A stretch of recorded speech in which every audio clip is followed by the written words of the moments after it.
What is something illegal you have done and got away without getting caught? I brought 2 or 3 Cuban cigars back to the US from Montreal once. When we cleared the border, I turned to my parents and used my favorite line from Futurama, "Guess what your accessories to?" I once kept a dead otter in my freezer after finding it on the side of the road. In the UK, this can get a hefty fine and prison time without a license. Once I found out, I released the dead otter into the wild. It was a bit like Free Willy but with less movement. How do you apply for a dead otter owning license?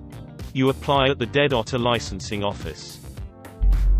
When I was a teenager, my Labrador got out of the yard and I finally found him at the pound with a bullet in his shoulder. I had to put him down. I inadvertently found out who did it. I spray painted his Corvette. After he got it repainted, I did it again. Editing for clarity. This was a small town in the late 70s. I did tell the cops when he was shot, but we didn't know by who. They said they could do nothing. As far as I remember, even when I found out who did it, they said they couldn't help me. I found out who did it because my sister went to a party and a guy there was talking about a dog he shot. He lived in the same block where Animal Control picked my injured dog up. Of course I took my dog to the vet, but as a poor 16-year-old, I did not have the funds needed for surgery. If I recall correctly, it was $400, which would have been a small fortune for me. I had the vet put him down. He was a sweet lab. I bawled my eyes out for weeks. One of the local cops was a family friend. He put 2 and 2 together,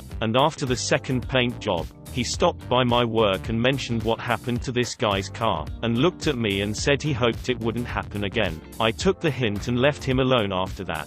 This all happened over 40 years ago, but to the best of my recollection, that is what happened.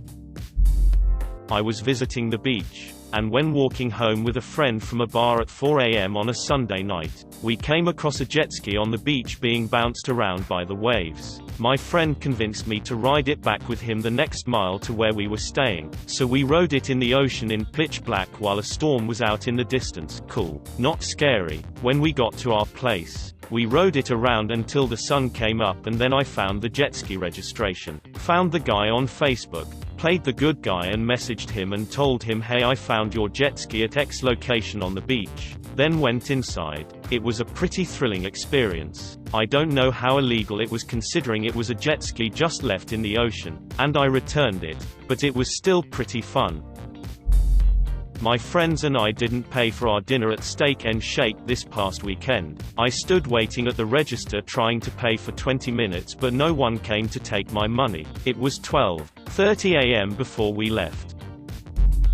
Assisted in semi-stealing a car. Almost 2 decades ago, my cousin calls my dad and says his car broke down. As my dad has friends with heavy equipment, he figured my dad could get a trailer to tow it on. So my dad, my uncle and I go pick up a flatbed tow truck from a friend of his, then drive 2 hours to pick up the car. We find it near where it should be on the side of the highway, so we load it up and go to a rest stop to secure it on the truck better. As my dad and my uncle are attaching straps, I'm looking at the car and notice something is odd. My cousin's car, late 80s Audi, had broken speakers for whatever reason. They all stopped work, so instead of replacing them with normal speakers, he used house tower speakers, big ones at that back seat and passenger seat. I'm noticing there aren't any tower speakers in the car. I pointed this out and they stop and start looking at the car, then check the plate number. They don't match. Cousin had a vanity plate. My dad immediately hooks the call, raises the bed and lets it roll off into a space at the rest area. We hop into the truck and drive off to find the car.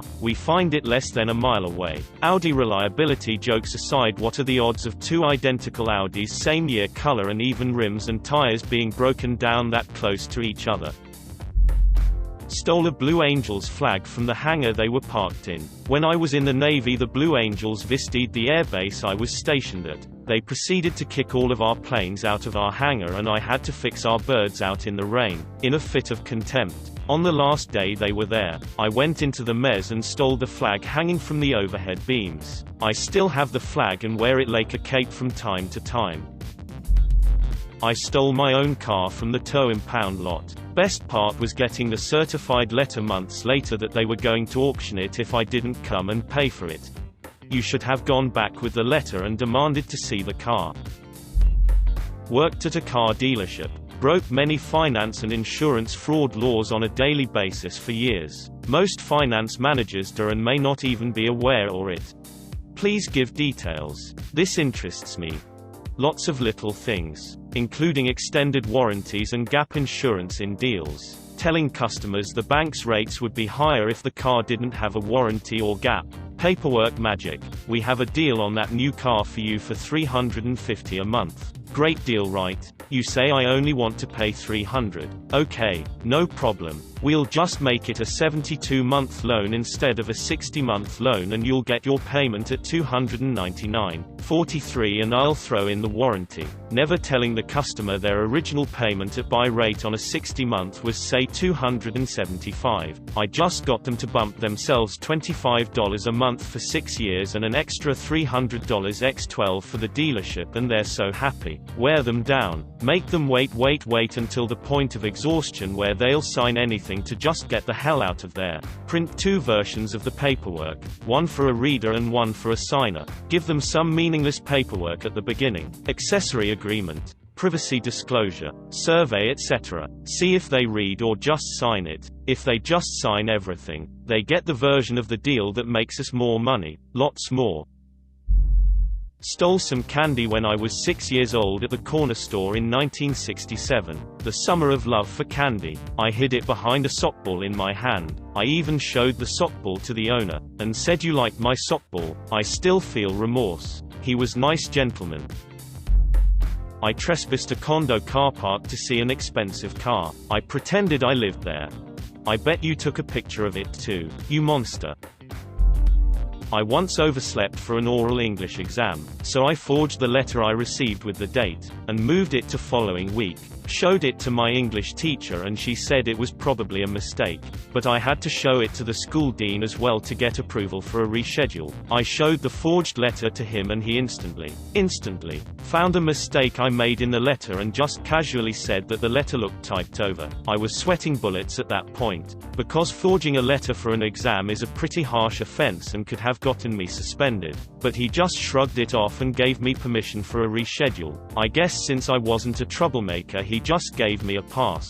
The dean was one of the cooler teachers at school though. He loved SpongeBob and if he gave you detention work, you had to make a SpongeBob figure with a sponge and such. I stole a police radio from a TABC officer once. Drunk as hell and underage at a club. I was on the dance floor at some club and an elderly lady asked if I wanted to dance. I was like, yeah, cougar action. She then asked me to follow her and I was like, yeah, this lady.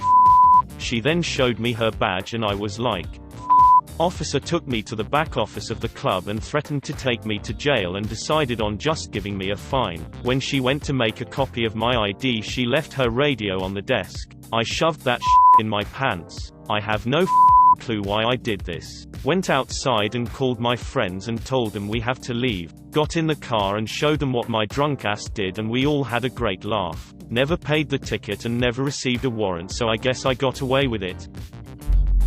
I visited an abandoned building. Someone called the police and 30 minutes later we saw firefighters walking into the huge building just to search for us. Luckily we saw it when we were already out.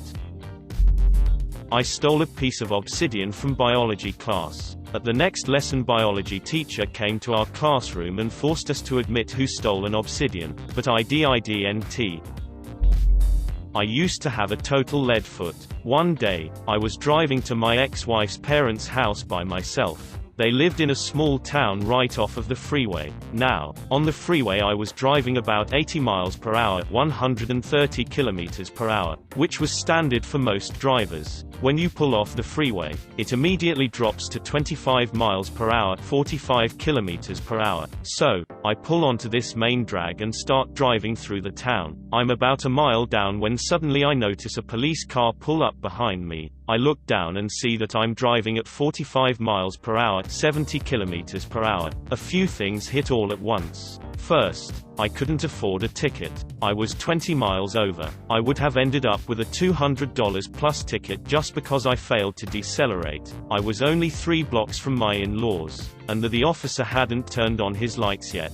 For reasons only known to me, I immediately pulled over, turned off the car and started walking. The officer pulled up behind me, not knowing what to do, but still with no lights turned on. I just kept walking without turning around. I get to my in-laws and tell them what happened. They tell me that I have to go back for my car, so I do. The officer was gone. No consequences whatsoever. Never received a ticket in the mail. Never heard a thing. I would never, ever do it again. And that's how I got out of a major speeding violation.